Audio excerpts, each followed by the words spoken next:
আসসালামু আলাইকুম। আজকে আমরা আলোচনা করব যে দশমিকের গুণ কিভাবে সহজে আমরা করতে পারি, তাই আজকে আমাদের আলোচনার বিষয়।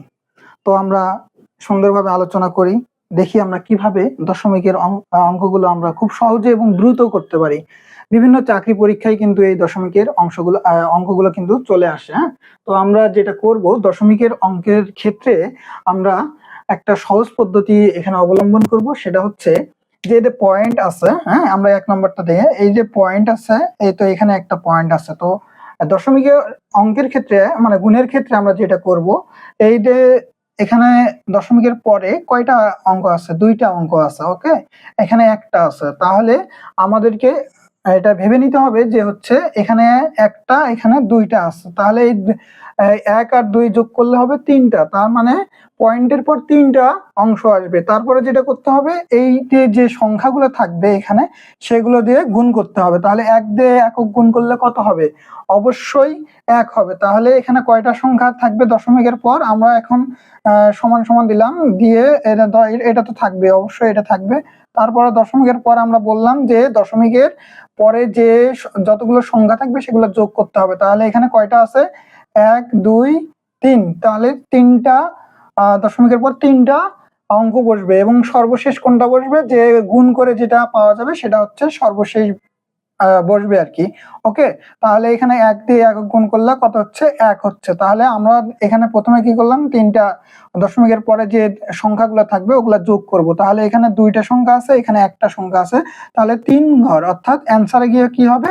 যে দশমিকের পর ৩টা ঘর হবে। তো ৩টা ঘর আমরা বসাই এখন। তার আগে এখন ১ দিয়ে একক গুণ করলে কত হচ্ছে? ১ হচ্ছে। তাহলে ১ আমরা এখানে বসাইলাম, আর হচ্ছে ১ এর সামনে কয়টা হবে? ৩টা। তাহলে ২টা শূন্য দেই, তাহলেই কিন্তু অ্যান্সার। তাহলে এটা হচ্ছে ১। ওকে? এটাই হচ্ছে অ্যান্সার। তাহলে আমরা আরেকটা অঙ্ক করি, তাহলে সহজে আরো ভালোভাবে বুঝতে পারবো। দেখো এইটাতে হচ্ছে কয়টা আছে?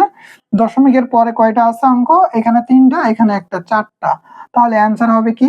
তাহলে আমাদের অ্যান্সারে চলে আসবে কি? দশমিকের পর কয়টা অঙ্ক বসবে? ৪টা। তাহলে ৪টা আমরা বসাই।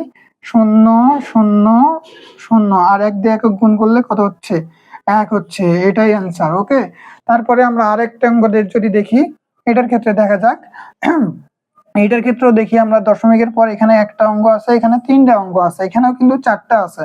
তাহলে এইটা আবার ৪টা আছে, তাহলে পয়েন্টের পর কত বসবে? ৪টা সংখ্যা বসবে। এখন ২টা বসাইলাম, এখন ৫ ৫ ২৫। ওকে? এইভাবে। তারপরে হচ্ছে আমরা যদি ৪ নম্বরটা এটা যদি করি, এটাতে দেখি ৩টা অঙ্ক দেওয়া আছে আরকি। তো এইটার ক্ষেত্রেও আমাদেরকে সেম কাজটি করতে হবে, যে দশমিকের পর কয়টা সংখ্যা বসবে সেইটা আমাদেরকে জানার জন্য অবশ্যই আমাদেরকে ১ম এ কি করতে হবে? যোগ করতে হবে, হ্যাঁ? এখানে ৩টা, এখানে একটা, এখানে একটা। তাহলে কয়টা হচ্ছে? ৫টা হচ্ছে। তাহলে দশমিকের পর ৫টা সংখ্যা বসবে। এখন আমরা এগুলা গুণ করি। হ্যাঁ? ৮ দুগুণী ১৬, ৪ ষোলং কত হচ্ছে? ৬৪। ওকে? তাহলে ৬৪ আমরা বসাই, ৬৪ আমরা বসাইলাম আগেই। এখন তার আগে কয়টা শূন্য দিলে ৫টা সংখ্যা এখানে হবে এই দশমিকের পর? অবশ্যই ৩টা শূন্য দিলে ৫টা হবে। ঠিক আছে? আশা করি সহজেই বুঝতে পারবা আরকি। তো আমরা আরো একটা অঙ্ক আপনাদের সুবিধার জন্য বলতেছি। এখানে দেখো, এখানে কয়টা আছে? ১টা, ২টা, ৩টা। এখানে কিন্তু ৪টা আছে, এখানে ২টা আছে, হ্যাঁ? দশমিকের পর ৪টা অঙ্ক আছে। তাহলে এখানেও কিন্তু ৪টা। দশমিকের পর কয়টা অঙ্ক বসবে? ৪টা অঙ্ক বসবে দশমিকের পর। তাহলে এখানে আমরা আগে গুণ করে নেই এখন এই সংখ্যাগুলো। তাহলে ১ ৩ কে ৩, ৩ ৫ ১৫। তাহলে ৪টা হলে ১৫ এখানে বসবে, ১৫। ওকে? কারণ ৪টা যে যোগ করে ৪টা সংখ্যা হচ্ছে, এইজন্য দশমিকের পর কি হবে? ৪টা সংখ্যা বসবে আরকি। ওকে? আরেকটা কথা, এটা হচ্ছে ব্যতিক্রম, এটা কোনো কিন্তু নিয়ম খাটবে না। এটা আমাদেরকে জানতে হবে যে পৃথিবীর যে কোনো সংখ্যাকে, যতগুলো সংখ্যাকেই আমরা শূন্য দ্বারা যদি গুণ করি, সেক্ষেত্রে কিন্তু কি হবে? অ্যান্সার কিন্তু শূন্যই হবে। অ্যান্সার কিন্তু শূন্যই হবে। এটাই অ্যান্সার। ঠিক আছে? যে কোনো সংখ্যাকে আমরা যদি হচ্ছে কি শূন্য দ্বারা গুণ করি, তাহলে সেটার কিন্তু অ্যান্সার কি হবে? শূন্যই হবে। ওকে? তো এটা আশা করি আপনারা সবাই ভালোভাবে বুঝবেন।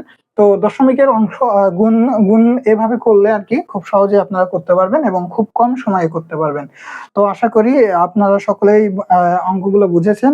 তো ধন্যবাদ জানাই, এবং যদি ভালো লাগে এবং সহজ সহজ যদি টেকনিক আপনারা অবলম্বন করতে চান, তাহলে অবশ্যই আমার এই পেজটিকে ফলো দিবেন এবং হচ্ছে আমাদের চ্যানেলটিকে অবশ্যই সাবস্ক্রাইব করবেন। ধন্যবাদ।